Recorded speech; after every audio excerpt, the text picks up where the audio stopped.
Greetings and welcome back to the Loopy Homestead. Boy, have we got a video for you today. So we talked about whether or not we were going to wait until spring to incubate some eggs or do some now. We did a little bit of math, and if we started incubating them now, they would be finished by really early November. And with brooding and things like that going on, we feel like we could get them done, get them fully feathered, get them more adjusted to the outside climate, and then finally out into the breast run before things got really too cold. Because especially since we have that built-in brooder in the breast run, we will be able to keep them separated from the other chickens, keep them safe. It'll give them the ability to kind of get used to each other as far as it goes for a flock. And just give us that ability to transition. So by springtime, we will have even more chickens ready to go than we have now. So I'm going to talk a little bit about this, and then we are going to get some chicks incubating, and we will update you on how those are doing over the next few weeks. So what we have here is the Nurture Right 360. It's nice because it has a clear, fully, dome here, so we can see everything that's going on at every moment. No kind of having to peek through any tiny windows or whatnot. It's also totally plastic, not styrofoam, so it'll hold up a little more for like being inside the house here where things might, not really bump up against it, but it shouldn't sustain any damage from any accidents. Up top here, it's got a temperature setting and a humidity setting, some different menu options that we can change. We picked it because we really liked some of the idea of the setup. It's got the egg turner inside of it that'll help move them along, so we really can kind of set it and forget it in a sense. Add water to it to keep the humidity up. The dome comes on and off really easy, so it's not like we have to fidget with it too much. And then moreover, we have the ability here, which we have a handheld one, but it comes with a candler on it.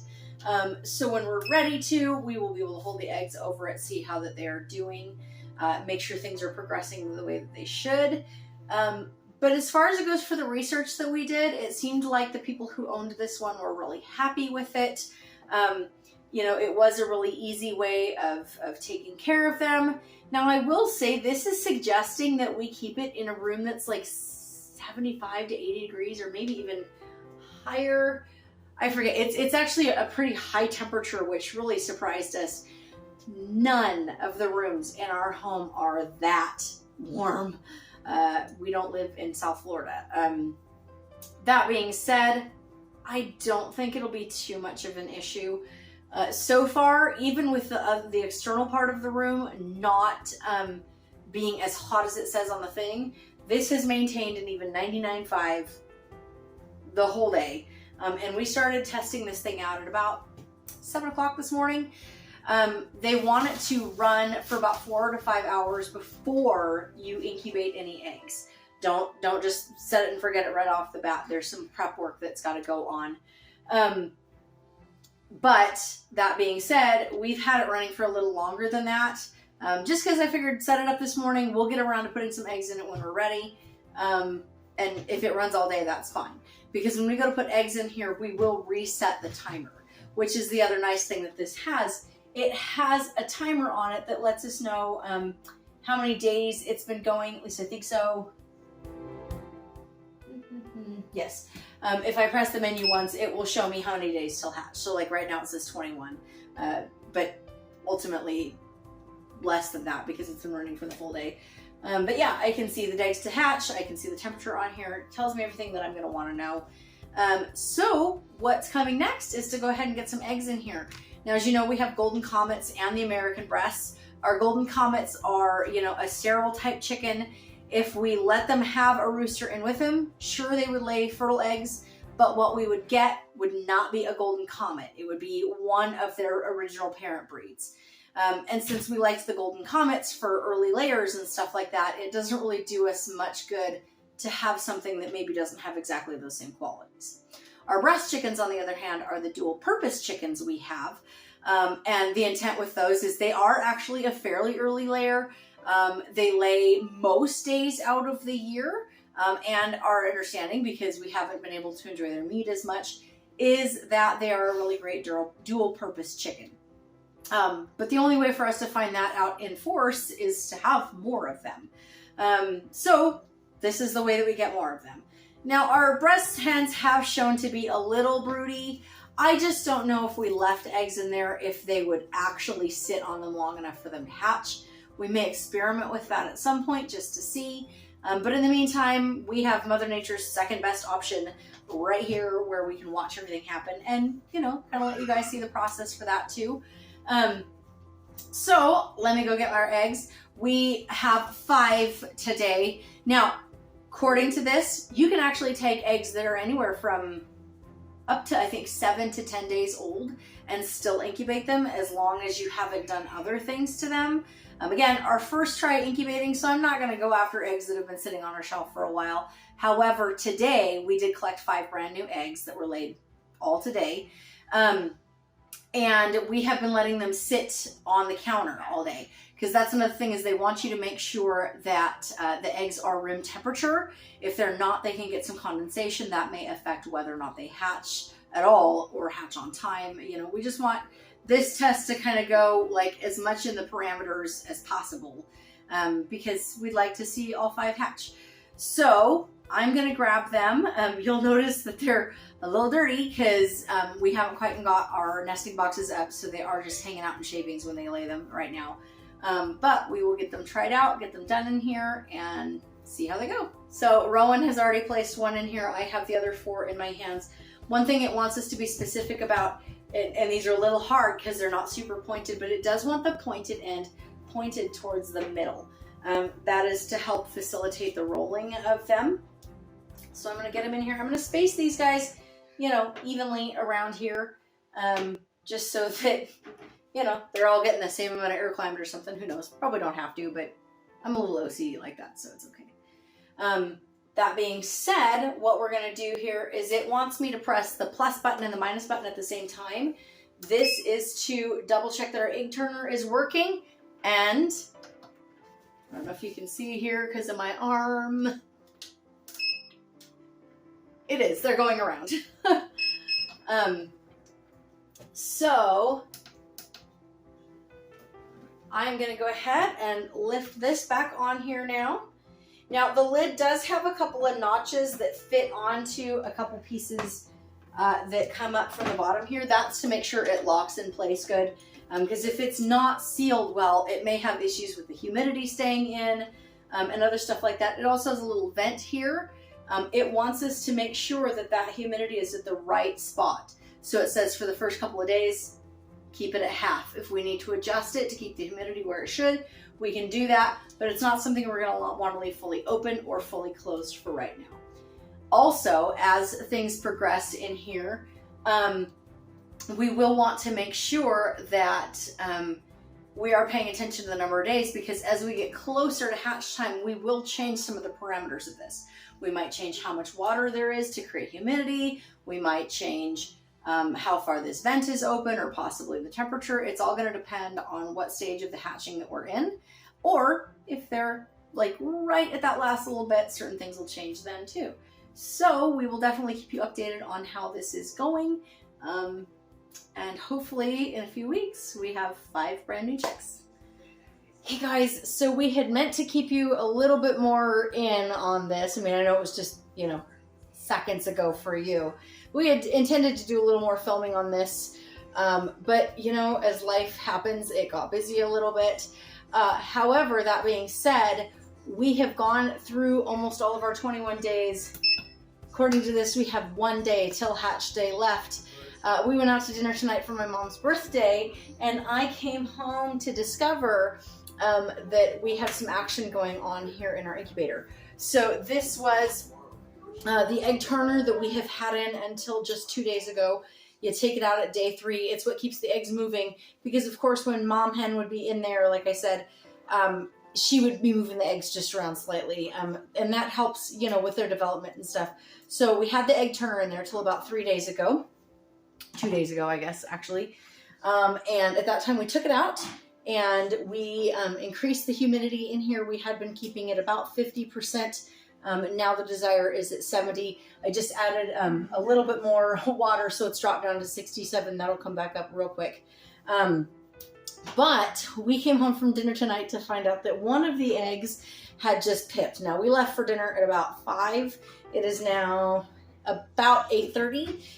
So just in that span of time, one of them pipped, and we have noticed another one here on the outside has been wiggling every so often. So hopefully we'll be able to give you guys a sneak peek at what it looks like from pip to hatch.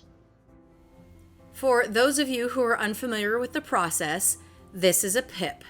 It's what occurs when the egg is ready to hatch, and the baby chick first uses its beak to punch a small hole in the egg to allow it to breathe air. Chicks are born with a bit on the end of their beak called an egg tooth, and this is what allows them to punch through the inner membrane of the egg and the shell in order to make this hole.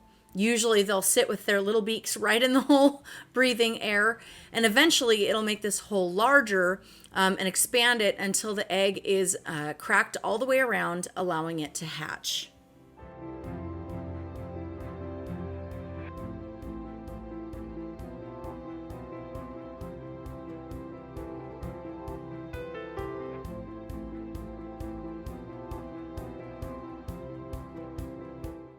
Well, guys, best laid plans and everything, it never seems to work out that way.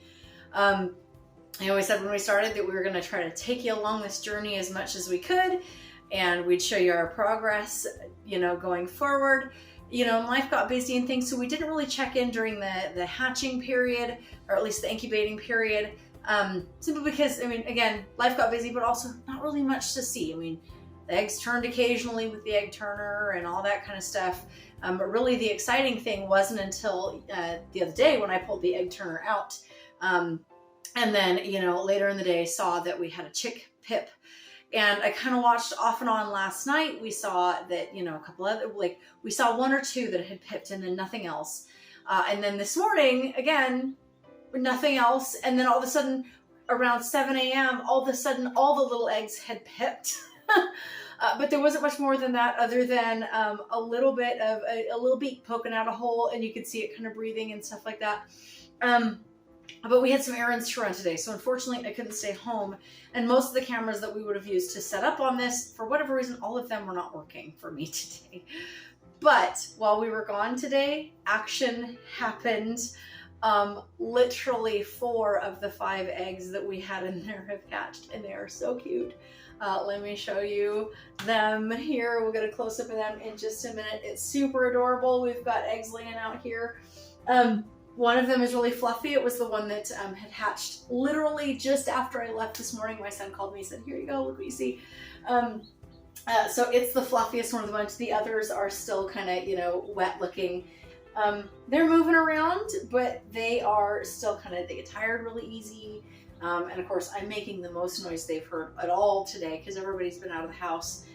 So they're like, "What's going on?" But there's some sleepy droopiness happening here.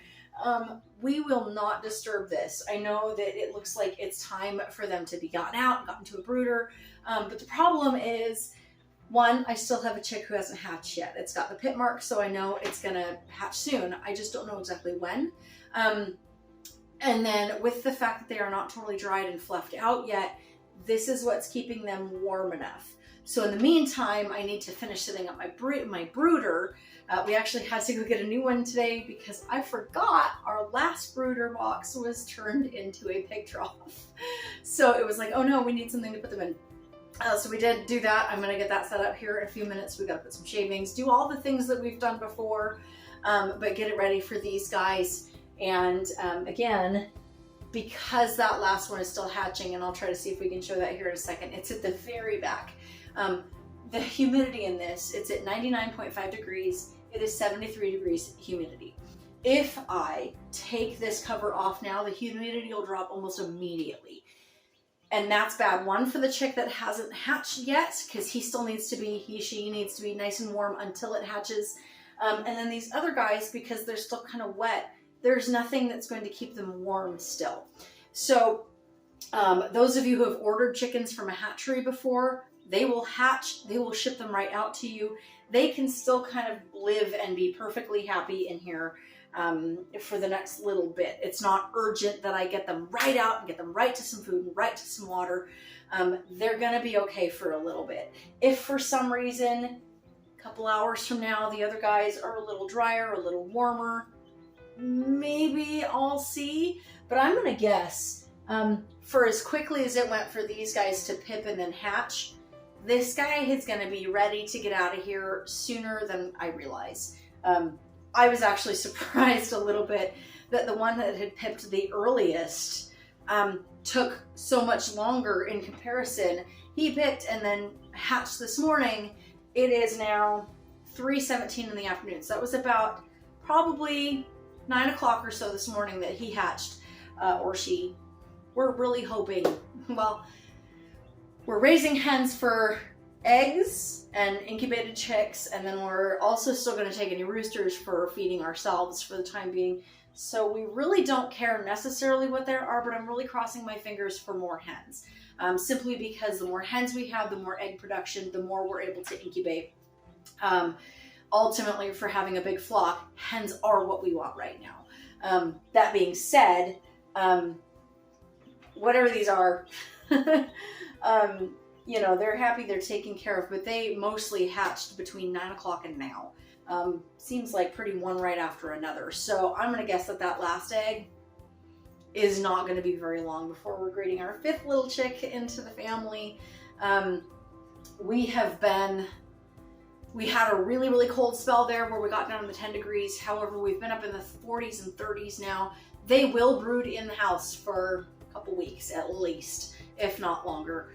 Trust me, even though we are moving into wintertime and we're looking at snow and things like that, we are absolutely not going to put these guys outside until we know they will be perfectly okay. We've shown you the brooder area that we have outside. That'll have lots of heat lamps in it, things like that. So when they are fully feathered, when we do feel they're big enough to survive the cold, that's when we will move them out there.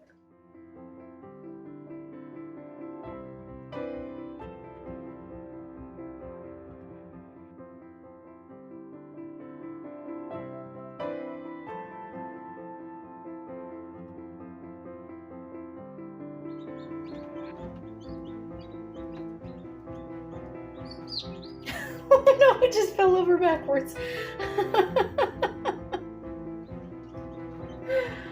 Oh dear, they're like little drunks. Hi little drunken chickens, we're so happy to see you.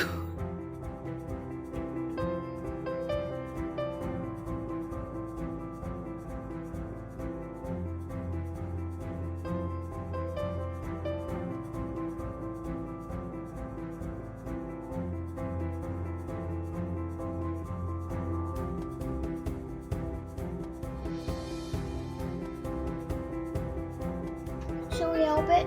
Nope. This is part of how it needs to learn. But look, all the other ones did this too. And all the other ones are walking in fine. So we need to just give it an opportunity to learn how to get its legs underneath of itself. So guys, that was our last chick hatched. I know it looks kind of crazy watching it flop around and you think, oh, the poor thing, but really it's fine. You know, as people, we kind of flail and flop a little bit when things don't help us out, but that is part of their ability to get up and start surviving all on their own. That egg had everything it needed to make it to this point. The incubator is going to have everything it needs to make it to the point where we can get it down to the brooder. And obviously these guys, they flopped around in the same way and they're starting to get their coordination down. They're starting to fluff out. So even though it looks really crazy and it's still got some eggs stuck to its back and it's terribly uncoordinated, I promise you in hours, they will all look like they've had this down for forever. So we're really excited. Like I said, we got to leave them in here a little bit till they're all dry, fluffy, till that heat lamp will do for them what the incubator was already doing. We want to make sure that the temperature change from this to that doesn't feel so crazy drastic. We're going to finish getting the brooder set up, and when we're done and ready, we'll let you guys in on when we take them out of this and move them to this. Get the shavings in. Show us how we set up the brooder. Yeah, scoop them out. Might spill. Yeah. Okay. Now tip it really fast. Tip it over all the way. Yeah, there we go. All right. Okay, set that over there next to the water. Right here? Nope, over here. Good. There we go. Awesome. There you go. That's good. Should we put the chicks in? Not yet. It'll still be a little bit. We gotta let them dry out a little more.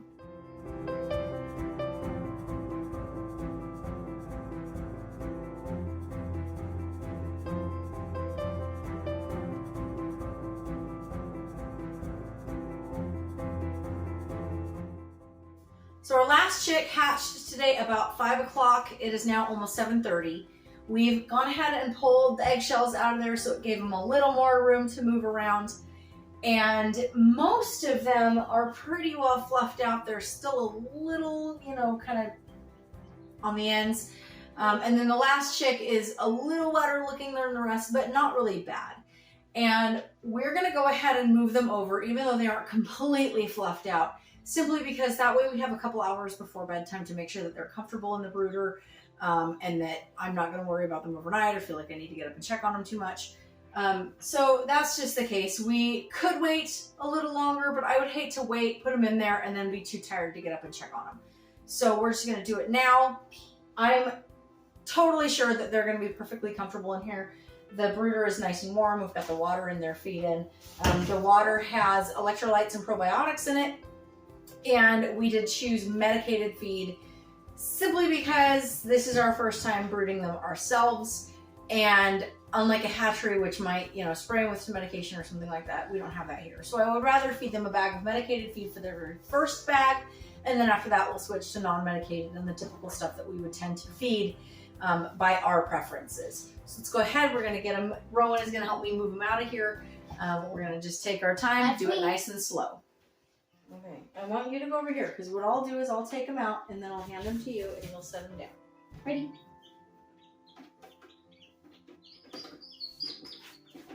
Oh.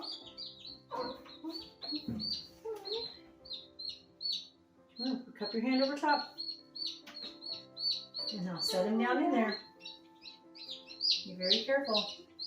Are you dipping his beak first? Oh, there he is. Are you there? Rowan's doing a good thing. So what Rowan's doing here is he's putting them down, is he's at least dipping their beak in the water. You want to do that to make sure that they know where the water is. I may do that in a couple hours just before I go to bed, make sure they have found everything correctly. But as soon as one of them knows where the water is and one knows where the feed is, they will all know quickly. But the water is most important to keep them from being dehydrated.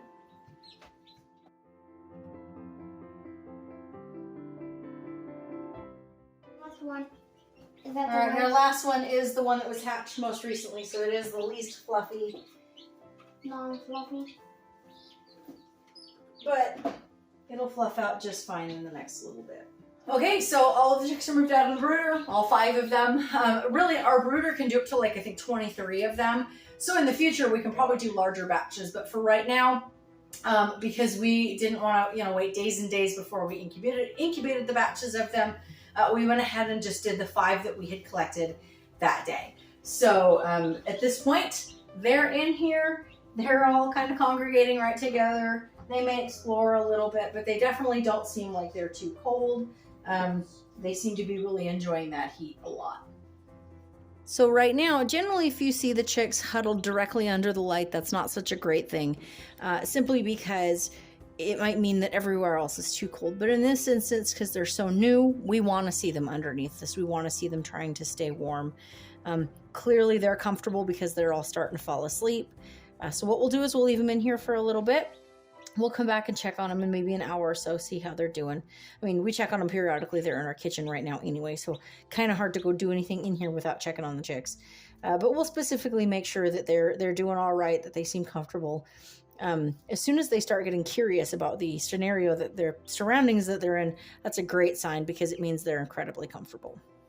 No sooner do I say curiousness is a good sign, and our fluffiest little chick, the one that was clearly born first, he is already getting prepared to kind of explore what's going on in the rest of this brooder. So I feel like the other ones are going to be right behind it in terms of checking out where everything is. Thanks for joining us back on the Loopy Homestead. We hope you enjoyed our chicks hatching as much as we did. If you'd like to stay in the loop, please subscribe to our videos. And if you'd like to help us find more looplings like you, please like and share them. See you next time. 7:30. They aren't completely, that was our vacuum. They aren't